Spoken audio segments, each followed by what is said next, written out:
Bonjour à tous, aujourd'hui on se retrouve pour une petite vidéo bilan de notre première mission de woofing au Canada à Prauda. Après 16 jours passés ici, 16 jours moitié pluvieux, moitié ensoleillé, on aura commencé par un grand soleil et 25 degrés et à la fin on terminera sur 5 degrés et beaucoup de pluie. Donc effectivement ça fait quelques jours qu'on a ressorti les bonnets, qu'on a ressorti les gros manteaux et puis les vêtements d'hiver parce que il caille quand on doit bosser dehors. Alors du coup, qu'est-ce qu'on pourra dire sur nos 2 semaines passées à Prauda? Bon, Prauda c'est un peu éloigné de tout. Hein, on le savait, on s'y attendait. C'est vrai que pour le coup, quand on n'a pas de voiture, c'est un peu compliqué. Ouais, on se retrouve assez vite isolé en fait. Et le peu de jours off dont on a pu profiter, on a dû les passer là où on travaille. Ce qui fait que forcément, on n'a pas vu beaucoup de pays et on a eu un peu l'impression de se sédentariser. Effectivement. Effectivement. Et puis 2 semaines, il faut se dire que c'était d'un commun accord avec Kerry qui nous reçoit ici, Kerry et Neil. Et c'était un peu long. Alors on dit un peu long dans le sens où je ne sais pas s'il y avait réellement 2 semaines de travail à nous donner. Donc on est très vite passé des tâches jardin, etc. qui pouvaient nous intéresser à des tâches beaucoup plus ménagères. Qui sont aussi importantes dans le woofing puisque c'est vraiment des notions de partage et d'entraide, mais qui sont devenues à un moment donné beaucoup plus importantes que des missions, dont on s'attendait. Ouais. Je pense aussi que c'est notre première mission de woofing, on est plutôt des gentils et dès le début on n'a pas demandé le cadre exact de la mission. Donc on n'a pas défini un planning horaire, ça paraît un peu trop carré je pense, mais quelque part on aimerait savoir si on peut travailler le matin et avoir l'après-midi de libre ou travailler l'après-midi et inversement, et non pas faire quelques heures par-ci et par-là, ce qui fait que sur une journée de travail, on a l'impression on va pas forcément bosser énormément, peut-être 4 ou 5 heures, mais on va commencer à 8 heures et on va finir à 17 heures par la dernière tâche. Et ça donne un sentiment assez bizarre et on se sent un peu moins libre, je trouve. C'est vrai qu'on n'a pas eu l'impression d'avoir trop de journées où on pouvait faire ce qu'on voulait toute la journée, de ce qu'on appelle des journées off donc dans le woofing. On en a eu une vraiment que Kerry nous a donnée parce qu'effectivement elle n'avait plus de travail à nous donner dans le jardin et malheureusement cette journée-là était prévue pluvieuse. Donc on n'a pas du tout pu sortir de la maison. Et c'est vrai que pour le coup, c'était pas terrible parce que ça permet pas du tout d'aller se faire un pique-nique ou de se faire une balade dans le coin. Donc je pense qu'il va falloir, sur les prochaines missions, qu'on parle effectivement dès le début. Avec les bonnes questions dès le début. Ouais, ce sera vachement important. Entre temps, on a bien réfléchi, on pense se munir d'un véhicule dès que possible, parce que c'est pas forcément évident à trouver avec notre budget et surtout à peu près vu notre localisation. Donc on verra. Mais je pense que c'est une tâche c'est une des principales actions qu'on va devoir mener prochainement.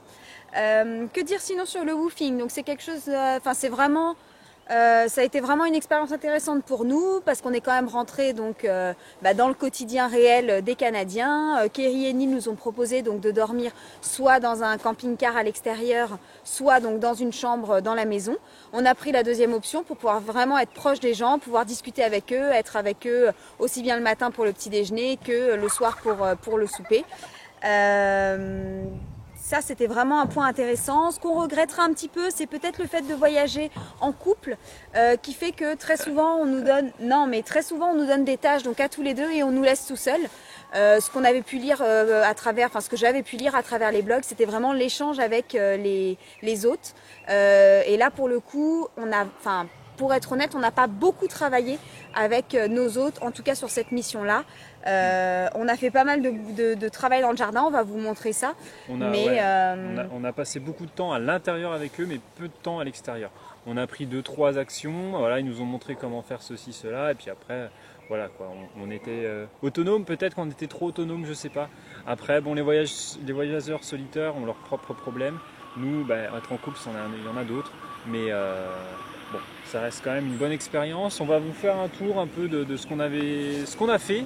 On a quand même fait pas mal de choses, mine de rien. On a appris aussi à travailler avec les poules.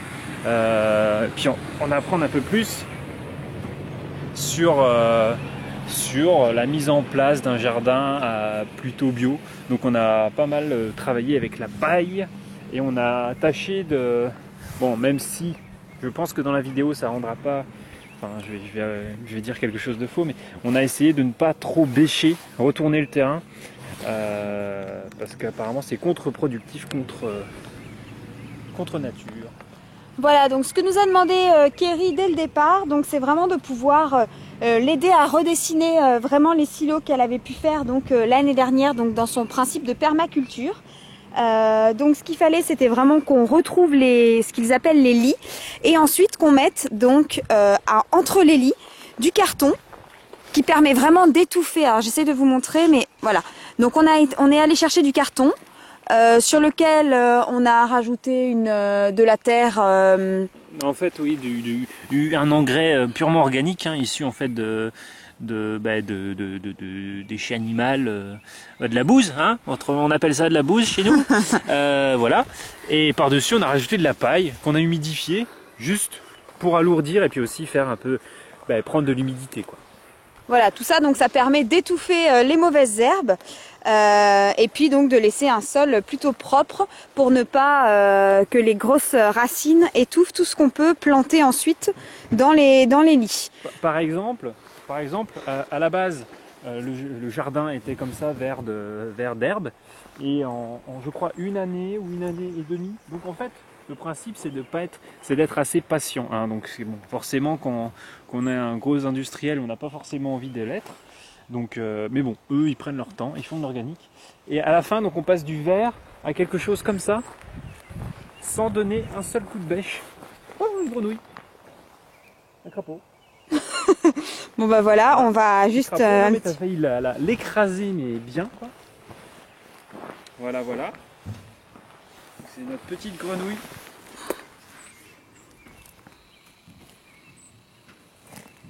Oui. Voilà. Attends.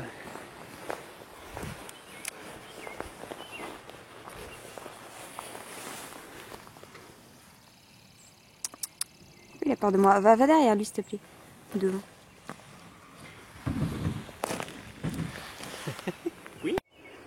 Donc on est passé d'un jardin vert comme ça, vert d'herbe, à quelque chose comme là-bas, où il n'y a plus rien, et ça sans donner un seul coup de bêche.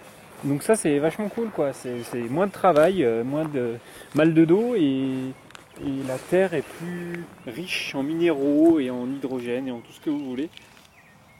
Donc c'est vachement sympa. Là par exemple aussi on peut... Qu'est-ce que fait Kerry? C'est qu'elle met de la paille par-dessus. Là c'est du garlic, donc c'est de l'ail. Pour le garder au chaud, empêcher que ça s'humidifie, que ça ne gèle. Donc enfin bon, c'est plein de petites techniques qui permettent de faire un truc totalement bio, avec une terre riche et qu'on peut exploiter tous les ans. Donc voilà, donc là, hier on a eu la chance de pouvoir quand même, on avait peur de préparer le jardin sans pouvoir rien planter du tout. Donc on a quand même eu la chance de pouvoir mettre les premières graines. Donc ici on a semé des oignons. Et donc dans cette petite partie-là, on a semé des laitues. Donc voilà, donc malheureusement c'est vrai que peut-être que la période aussi fait qu'on ne peut pas... qu'on ne voit pas le grand jardin avec les récoltes, etc. Mais ça, on le verra dans nos prochaines missions de woofing. C'est vrai que c'est un peu frustrant de préparer tout un jardin sans pouvoir voir des petites pousses sortir. Mais bon, ça, on savait très bien qu'en 2 semaines, on ne pourrait pas faire plus. Bon, mon point de vue, je trouve ça assez sympa d'avoir participé à l'élaboration quand même. On est parti de rien. Quand on est arrivé, vraiment, il n'y avait rien de tout ça. Donc ça permet quand même de voir comment on fait le plus gros, la préparation, hein. C'est quand même le plus gros du travail. Après, il n'y a plus qu'à attendre que ça pousse. Donc je pense qu'on aura l'occasion, si on continue le woofing, d'en refaire, de voir des plantations. Donc voilà, on a eu l'occasion aussi de s'occuper un petit peu des poules, de pouvoir les transvaser dans leur maison d'été, on va dire. Aller chercher les œufs donc quotidiennement. Pour votre information, parce que je sais que ça a été demandé, on n'a eu aucun problème avec les toilettes sèches, hein, même en pleine nuit. Voilà, il faut juste pas avoir trop peur de se balader en pleine nuit dans le jardin. Donc voilà. Ouais, il faut savoir qu'il y a zéro lumière, hein. Enfin, là ici la pollution lumineuse n'existe pas. Je me suis amusé la dernière fois, je suis sorti pour faire mes machins, pour aller aux toilettes et j'ai éteint ma frontale et bon ben voilà, on est juste perdu au milieu de nulle part. Hein. C'est assez dingue. Il y a guère que le bruit de la transcanadienne qui passe pas trop loin d'ici, donc on entend les bruits des camions etc. qui passent par là, mais c'est le seul bruit humain qu'on pourrait entendre ici. Donc voilà, donc pour conclure sur cette mission, donc nous sommes très contents d'avoir connu et d'être venus participer donc à l'élaboration de ce jardin, donc avec Neil et Kerry, qui sont vraiment des hôtes très très gentils. Que dire de plus?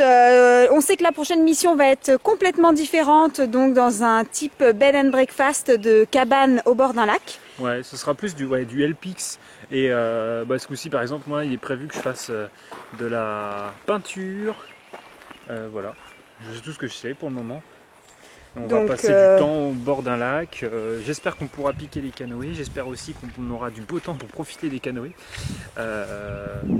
Parce que sinon, on va grave s'emmerder. Encore une mission de 2 semaines. Donc voilà, on verra bien comment ça se passe. On devrait avoir une voiture, donc ça devrait être un peu plus simple, ou en tout cas un petit peu plus varié. Plus cool, ouais. Et je pense également que on a fait la petite erreur une fois de ne pas mettre un pseudo cadre ou de ne pas aborder certains sujets donc avec les autres, que l'on va faire tout de suite dès demain sur notre prochaine mission. Dans tous les cas, on voulait remercier donc Kerry et Neil pour cette mission et pour ces 15 jours. Moi je voulais faire un petit coucou particulier à Laetitia parce que du blog Route Parallèle, parce que sans elle on n'aurait pas atterri ici, et ça nous a vraiment permis de nous recentrer avec la nature, enfin je sais pas comment sortir dire, des villes, mais... parce qu'on aura passé, voilà. en fait au final on aura passé depuis le début du voyage, on aura passé énormément de temps dans les villes. Les villes elles se ressemblent à peu près toutes, hein, mine de rien. Et voilà, ce qu'on voulait voir aussi en venant au Canada, c'est les grands espaces. Donc là, on y est. On est dans les prairies, c'est tout plat. Il y a de la place pour faire ce que vous voulez, comme des jardins, élever des poules et des vaches et des chèvres et tout ce que vous voulez. Il faut une voiture. Mais il faut une voiture. Il faut carrément une voiture si vous voulez garder ce sentiment de liberté, ce qu'on est venu chercher ici. Si on ne veut pas se sentir totalement étouffé et enterré au fin fond du trou du cul du monde. Donc voilà, on espère que cette vidéo vous aura plu et vous aura un petit peu plus renseigné sur ce qu'on a pu faire pendant ces 15 jours. On espère vous en faire rapidement d'autres. On a de la chance d'avoir Internet jusqu'à présent depuis le début du voyage. J'espère que ça va continuer. Bon allez, à bientôt. Salut!